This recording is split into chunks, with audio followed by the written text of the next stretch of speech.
vowed to deliver a joint anti-corruption plan within 2 weeks, following mounting public outrage.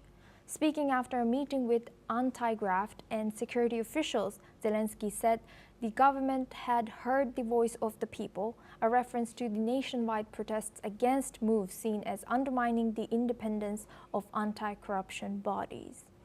The protests have put pressure on the government to reassert its commitment to clean governance, especially as Kyiv continues to seek EU membership and Western support amid its war with Russia.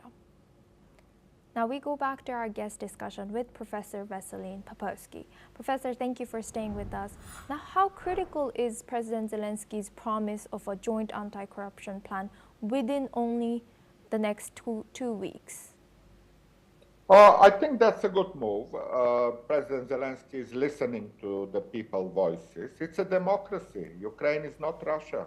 In Ukraine, we have fair elections, we have a balance of powers, we have a parliament and judiciary that are very independent. People's voice is very also important here. Yes, Ukraine used to be part of the Soviet Union, and from those days, it inherited some kind of corruption practices, but over time, it became a very much a candidate for the European Union membership, already meant a lot for Ukraine. It wants to move on with further anti-corruption measures, with further anti-criminal measures, with further independence of the judiciary and all that. And for that matter, I'm also very hopeful that the corruption in Ukraine will be reduced to a minimum over time. There were changes in government, there were changes in some of the organs of the administrations. So yes, a democracy like Ukraine is listening to the voice of the people, lead over time into the right direction. So I see absolutely no problem. Yes, there are protests. These are normal, as I say. In every democratic country, there should be protests. If people are not happy, they should be allowed to speak.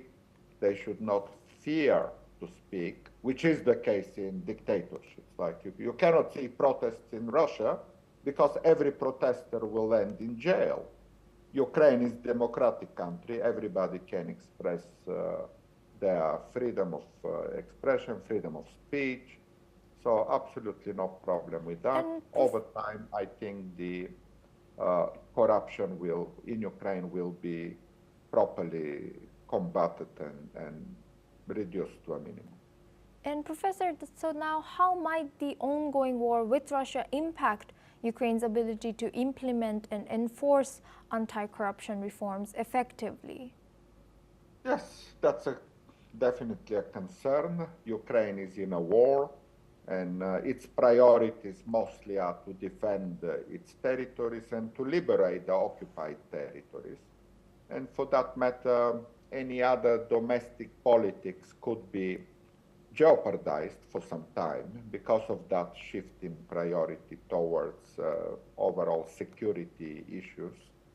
But again, as I said, the proper direction is there.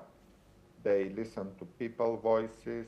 They want to improve. They want to reduce corruption. So I'm fully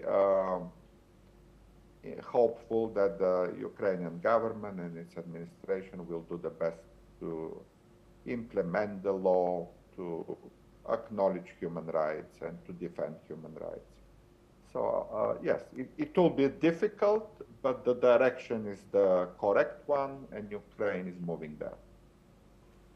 Thank you for sharing that insight. Please stay with us as we stay on this.